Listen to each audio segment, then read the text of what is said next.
इस दास ने इस अध्यात्म मार्ग का बिटर एक्सपीरियंस हुआ और पहले परमात्मा ने सन 1988 से 1994 तक 6-7 वर्ष इन सभी संतों महंतों महात्माओं के की जानकारी दिवाई, के सत्संग सुना, इनकी क्रियाएं देखी तो सुनने को मिला कि गरीबदास जी संत था। उसने गरीबदास जी के ग्रंथ में एक शब्द है, घट ही अंदर गारड़ू धोखे मर गईया, सार शब्द चीन्या नहीं और कोई भेद ना लैया। ये 5-7 लाइन है। उसने उसको सिद्ध कर लिया 1000 बार 2000 बार पढ़ के, तो उसमें शक्ति आ गई कि सर्प किसी ने डस जा, वो मंत्र बोल देता, मन मन में बुदबुदा देता, उसका जहर उतर जाता, जीवित हो जाता था। वो उसी से प्रभु पाक गया, संत को आ गया। और हम इस वाणी ने रोज पढ़ना तो या आत्मा के सारे जहर तार देगी। जैसे गारडू अपना मंत्र बोलता है और जिसको सर्प डस गया मूर्छित पड़ा है, वो ना उस मंत्र को सुन रहा है ना समझ रहा है, लेकिन वो मंत्र अपना काम कर रहा है। उसने उस विष को उतार दिया, विष उतरते ही वो चेतन हो गया, जीवित हो गया, मूर्छा उसकी खत्म हुई तो अपना सुचारू काम करने लग गया। इसी प्रकार आपकी सभी की आत्माएं इस अज्ञानता से और इस पाप कर्मों के विष से अचेत होगी है। जो मूल काम था उसने भूल कर और कुछ कर रहे हैं।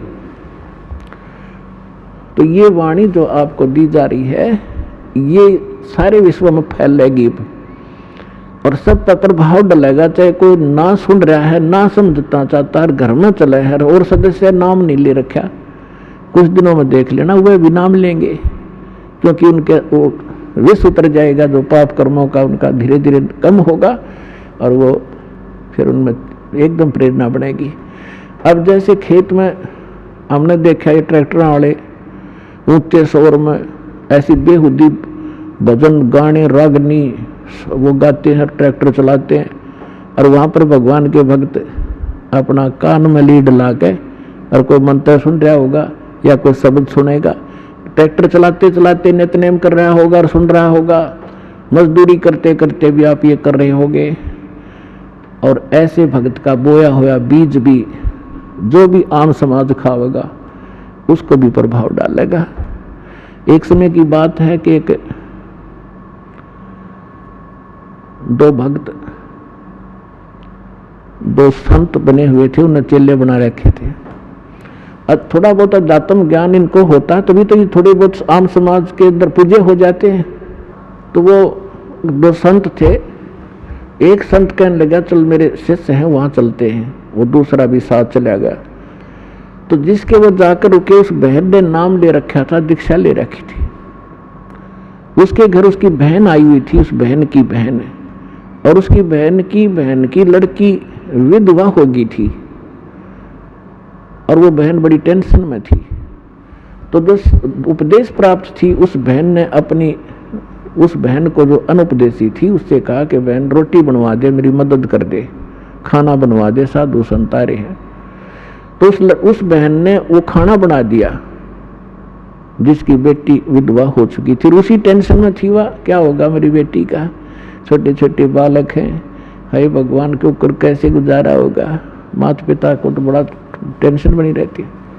अब इन विचारों से ग्रस्त उसने खाना बना दिया, संतों ने खा लिया, वह सो गए। तो सुबह जो दूसरा था वो उठा और इतना टेंशन में उठा कि भाई क्या हो गया। उठकर उसने अपने साथी से बताया कि भाई आज तो ऐसा सपना आया जैसे मेरी लड़की विधवा होगी हो और उसका क्या होगा, मतलब बुरी तरह तड़फड़ा था।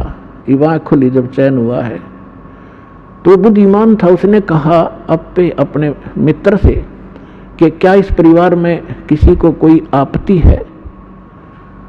तो बोला जी मन भी नहीं पता करता हूँ। उसने अपनी शिष्या बुलाई कि बेटी आपकी कोई तकलीफ है किसी प्रकार की, कोई लड़की को हानि होगी है।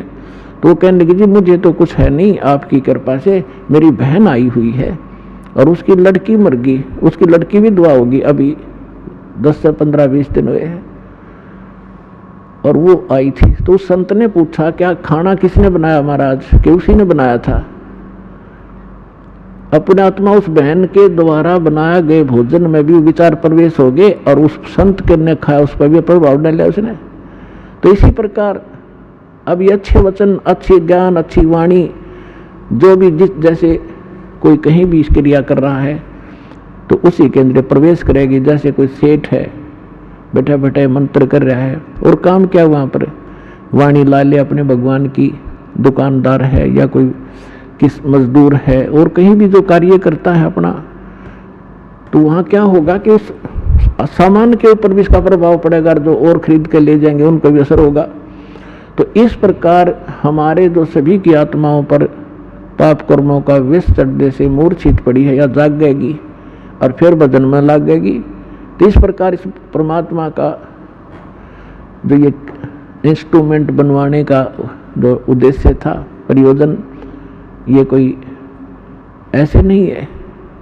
नहीं तो इसके अंदर सारी बकवाद देखें, जब तक ये ज्ञान नहीं होता, कोई फिल्म देख रहा है, कोई और बकवाद देख रहा है, कोई खेल देख रहा है, और अब ये ज्ञान होने के बाद कि ये बकवाद छोड़ के इसमें भगवान देखो, परमात्मा का नाम सुनो, ज्ञान सुनेंगे, तो यही इंस्ट्रूमेंट जो दुरुपयोग करके हमारा जीवन नाश कर रहे थे, ये हमारे जीवन को सफल करेंगे।